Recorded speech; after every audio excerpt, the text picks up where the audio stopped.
national implications for the party. Your party's in something of a troubled spot right now. Yep.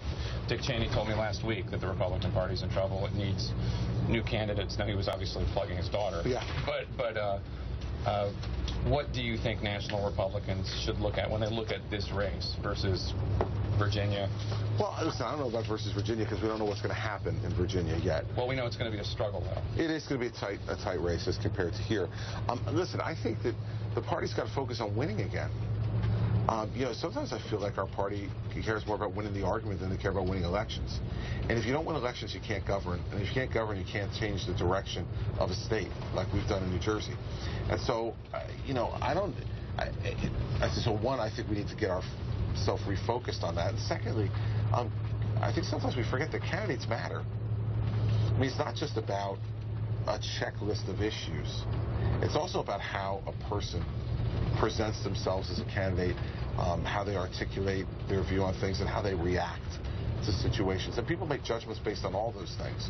It's interesting you say that, because I heard a criticism from a Democrat about you, and actually more about the media and the public, which is that if Christie wins, in their view, this Democrat's view, it's a triumph of personality over policy, meaning people in this state tend to disagree with you on a lot of issues.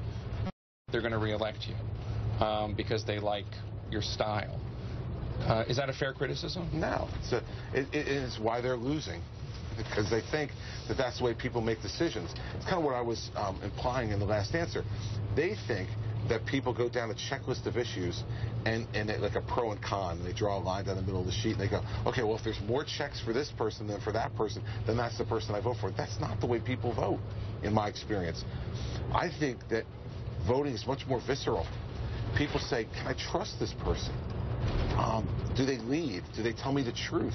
They look at the issues, too. But that analysis from that Democrat is just like as if people are robots and they just check a list. They don't do that.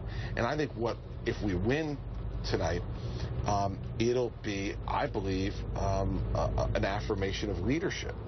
And that you don't have to agree with the candidate 100% of the time. I say this to folks in town hall meetings all the time. If you're looking for the candidate you agree with 100% of the time, go home and look in the mirror, because you're it. You're the only person you agree with 100% of the time. And if we demand that of candidates, then you know what they're going to do? They'll just lie to you.